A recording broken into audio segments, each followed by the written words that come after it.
بسم اللہ الرحمن الرحیم الحمدللہ رب العالمین وصلی اللہ علی محمد وآلہ الطاہرین ولعنۃ اللہ علی اعدائہم اجمعین الی قیام یوم الدین وقال اللہ تعالی وہو اصدق القائلین بقیۃ اللہ خیر لکم ان کنتم مؤمنین۔ موضوع گفتگو علائم ظہور امام زمان علیہ السلام، ایک اہم ترین موضوع جو تمام ادیان کے درمیان مشترک ہے اور خصوصاً اسلام میں اس جانب بہت زیادہ توجہ دی، وہ ہے آخر زمان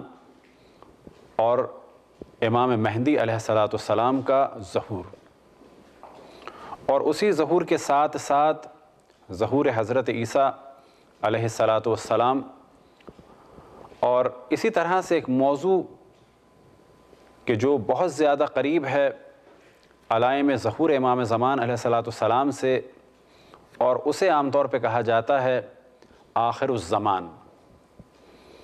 یا اینڈ آف ٹائم۔ اور اسی طرح سے ایک موضوع ہے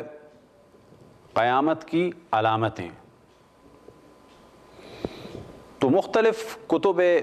اسلامی میں جب ان موضوعات کو ڈسکس کیا جاتا ہے تو بعض دفعہ یہ سب کے سب ایک ساتھ ہی ان موضوعات کو ڈسکس کیا جاتا ہے، لیکن بلا شک قیامت سے پہلے ہی کچھ نشانیاں ہیں، اور انہی نشانیوں میں سے ایک حتمی نشانی ہے امام زمان علیہ السلام کا ظہور۔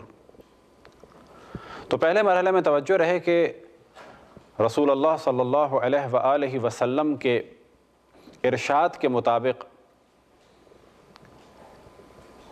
کہ وہ موضوع صحیح بخاری میں بھی نقل ہوا، صحیح مسلم میں بھی نقل ہوا، اور باقی کتب روائی اہل سنت میں اس کا ذکر ہوا، وہ یہ کہ خود رسول اللہ صلی اللہ علیہ وآلہ وسلم نے اپنے خلفاء کی جو تعداد بیان فرمائی ہے وہ ہے 12۔ لہٰذا امام زمان علیہ السلام المہدی المنتظر حجت ابن الحسن العسکری امام زمان علیہ السلام کے 12ویں خلیفہ اور امت مسلمہ کے 12ویں امام ہیں۔ ان کی پیدائش 255 ہجری میں ہوئی اور 260 ہجری میں امام حسن عسکری علیہ السلام کی شہادت واقع ہوئی۔ پہلے مرحلے میں ہم کچھ گفتگو کریں گے امام زمان علیہ السلام کی غیبت سے ریلیٹڈ، اور بہت ہی اختصار سے گفتگو کے بعد ہم اصل موضوع کی جانب آئیں گے، اور وہ ہے آپ کے ظہور کی علامتیں۔ امام زمان علیہ السلام کی ولادت باسعادت 15 شعبان 255 ہجری میں سامرہ میں ہوئی۔ آپ کے والد ماجد امام حسن عسکری علیہ السلام اور آپ کی والدہ ماجدہ حضرت نرجس خاتون صلوات اللہ وسلامہ علیہا۔ والد کی جانب سے آپ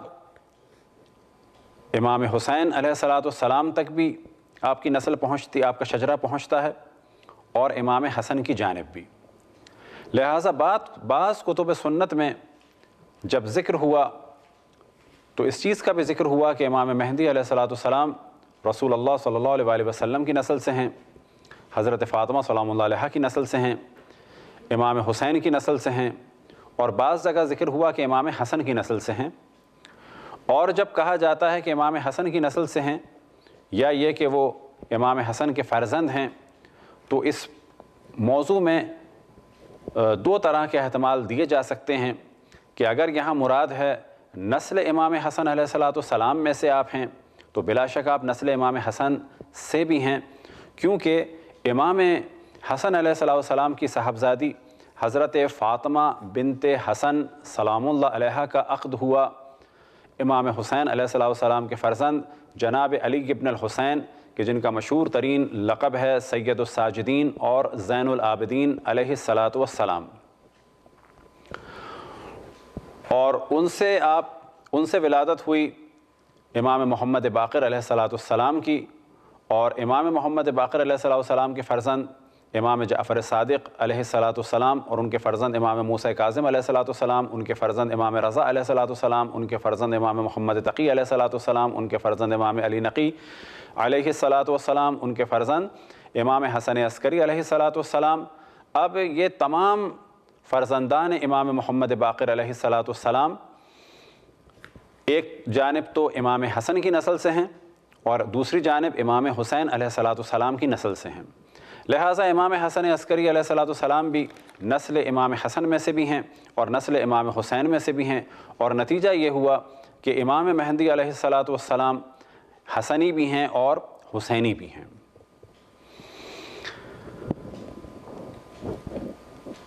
اسی طرح سے جو دوسرا احتمال دیا جا سکتا ہے کہ جو بعض کتب اہل سنت میں ذکر ہوا کہ ان کے وہ فرزند ہیں امام حسن کے،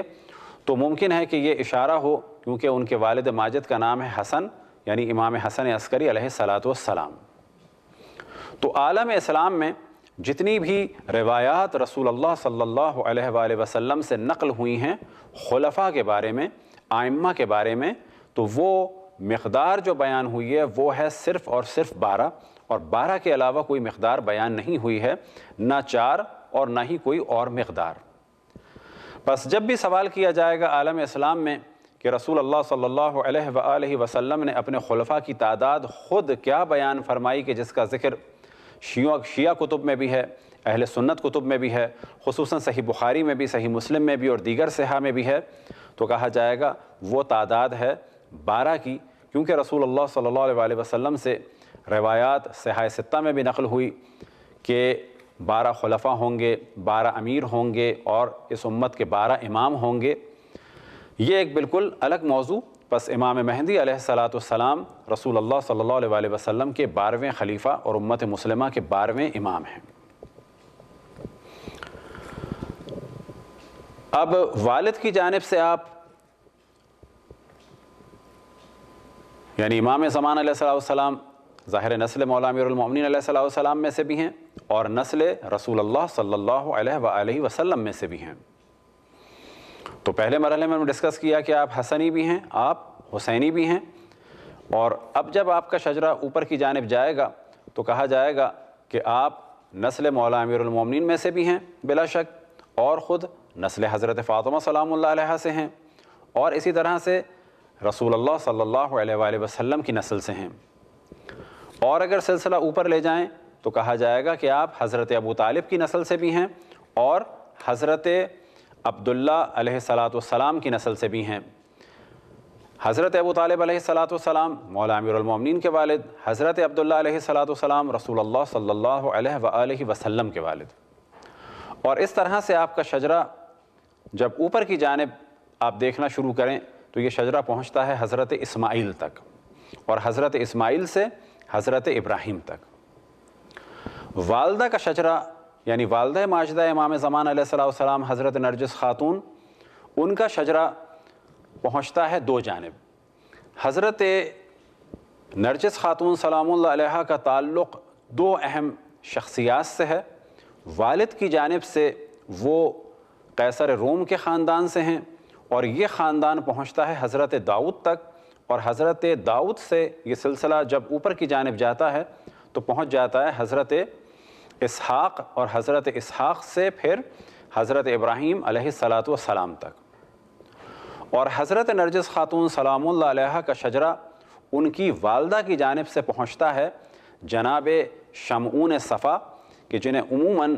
لوگ پہچانتے ہیں جناب سائمن پیٹر کے نام سے، اور حضرت سائمن پیٹر کو عام طور پر لوگ یہ تصور کرتے ہیں ان کے بارے میں کہ ان کا تعلق اسلام سے نہیں ہے، تو یاد رکھیں کہ وہ حضرت عیسیٰ علیہ السلام کے حواریوں میں سے تھے، اور انتہائی پاک اور صاف اور طیب اور طاہر افراد میں سے تھے، اور حضرت عیسیٰ علیہ السلام کے وصی تھے، اور حضرت عیسیٰ علیہ السلام کے صحیح معنی میں جانشین تھے۔ تو حضرت نرجس خاتون سلام اللہ علیہ کا شجرہ والدہ کی جانب سے پہنچتا ہے جناب شمعون صفا یعنی جناب حضرت سائمن پیٹر کی جانب۔ تو یہ تو ہم نے مختصر سی گفتگو کی امام زمان علیہ السلام کے شجرہ مبارک کے بارے میں۔ 260 ہجری میں امام حسن عسکری علیہ السلام کی شہادت واقع ہوئی، اور 260 ہجری میں شہادت کے بعد عوام نے، پبلک نے آخری دفعہ جب امام زمان علیہ السلام کو دیکھا ہے تو وہ جو زیادہ مشہور قول ہے یہ کہ امام حسن عسکری علیہ السلام کی نماز جنازہ میں دیکھا ہے۔ اب یہاں ایک موضوع کی جانب ہم توجہ دلائیں کہ امام زمان علیہ السلام کی دو غیبتیں ہیں، ایک ہے غیبت صغریٰ اور ایک ہے غیبت کبریٰ، یعنی بڑی غیبت اور چھوٹی غیبت۔ غیبت صغریٰ کتنے سال کی ہے؟ تو یہاں پر ڈسکشن ہے کہ یا وہ 69 ایئر کی ہے یا وہ تقریباً 74 کی۔ وجہ کیا ہے؟ وجہ یہ ہے کہ ڈسکشن یہ کرنا ہوگا کہ غیبت صغریٰ کب شروع ہوئی اور غیبت صغریٰ کب ختم ہوئی، شروع ہونے کے بارے میں کیا قول ہے اور ختم ہونے کے بارے میں کیا قول ہے۔ تو زیادہ مشہور قول یہی ہے کہ امام حسن عسکری علیہ السلام کی شہادت کے بعد سے غیبت صغریٰ شروع ہوئی۔ ایک اور قول کہ جو بعض علماء کی رائے ہے وہ یہ کہ امام زمان علیہ السلام ولادت کے بعد بھی غیبت ہی کے عالم میں تھے، فقط امام حسن عسکری علیہ السلام اور ان کے خاص اصحاب سے ان کا کانٹیکٹ تھا۔ لہٰذا غیبت کی اگر ڈیفینیشن لی جائے کہ عام افراد کی نگاہوں سے اوجھل، تو کہا جا سکتا ہے کہ غیبت کی ابتدا ولادت کے بعد سے بھی مانی جا سکتی ہے اور امام حسن عسکری علیہ السلام کی شہادت کے بعد سے بھی مانی جا سکتی ہے، اور زیادہ مشہور قول یہی ہے کہ آپ کی غیبت کی ابتدا کو مانا جائے امام حسن عسکری علیہ السلام کی شہادت۔ اب اگر آپ کی ولادت سے کاؤنٹ کیا جائے تو یہ 74 ایئرز بن جائیں گے، اور اگر غیبت صغریٰ کی ابتدا کو آپ امام حسن عسکری علیہ السلام کی شہادت سے کاؤنٹ کیا جائے تو یہ بن جائیں گے تقریباً 69 ایئر۔ اسی طرح سے جب امام کو گرفتار کرنے کی کوشش کی گئی تھی تو آخری دفعہ جو ان کو دیکھا تھا لوگوں نے تو وہ اپنے گھر کی سرداب میں دیکھا تھا، سرداب سے مراد تہہ خانے میں۔ تو لہٰذا بعض لوگ کہتے ہیں کہ وہ سرداب میں غائب ہو گئے، جیسے کہ اہل سنت کہتے ہیں، ایسا نہیں ہے، بلکہ صحیح قول یہ ہے کہ آخری دفعہ آپ کو سرداب میں دیکھا گیا تھا، نہ یہ کہ وہ سرداب میں چلے گئے، بلکہ سرداب میں آخری دفعہ ان کو دیکھا گیا تھا۔ بعض اہل سنت کہتے ہیں کہ شیعہ جا کے دعا کرتے ہیں سرداب کے پاس، یعنی تہہ خانے کے پاس، کہ وہاں سے وہ نکل آئیں۔ یہ قول بالکل غلط ہے، کیونکہ ہم یہ دعا امام کے ظہور کی ہر جگہ کرتے ہیں، حتیٰ ہر نماز کے بعد کرتے ہیں، لیکن ان کے ظہور کی جگہ ان کی سرداب نہیں، یعنی ان کا تہہ خانہ نہیں ہے، بلکہ مسجد الحرام یعنی مکۃ المکرمہ بمقام مسجد الحرام،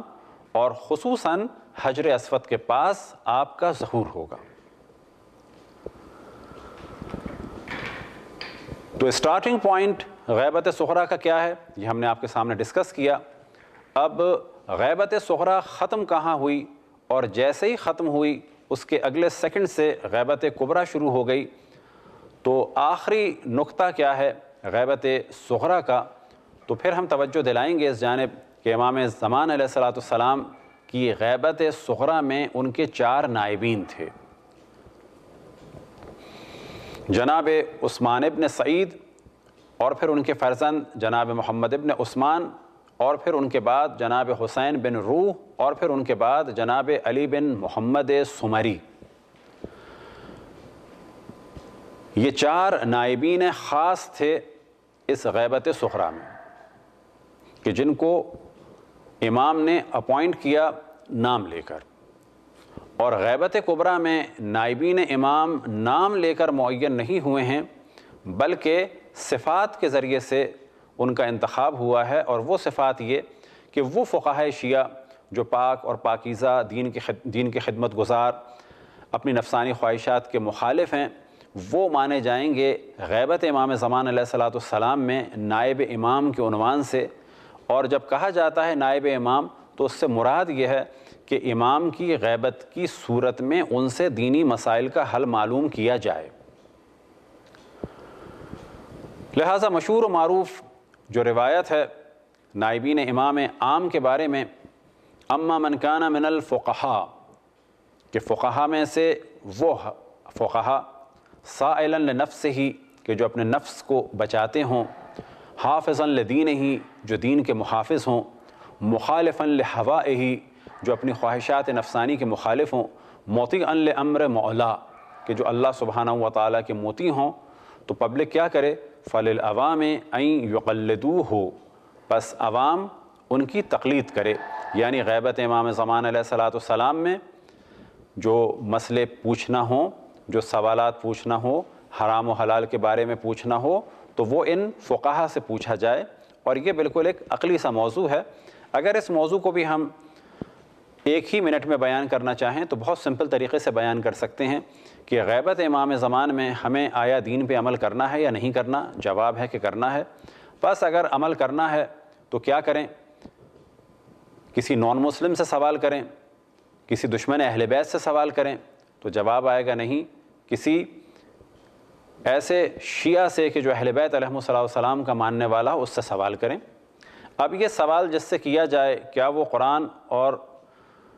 تعلیمات محمد والے محمد سے آشنا ہو یا نہ ہو؟ تو جواب ملے گا کہ ہاں، وہ قرآن اور تعلیمات محمد والے محمد سے اور فقہ سے اور حرام حلال کے موضوعات سے ریلیٹڈ جو بھی موضوعات ہیں ان سے آشنا ہو۔ جس آدمی سے ہم سوال کریں اور جو آشنا ہو ان چیزوں سے، فرض کریں کہ میں بھی ان چیزوں سے آشنا ہوں، کیا میری تقلید کی جائے گی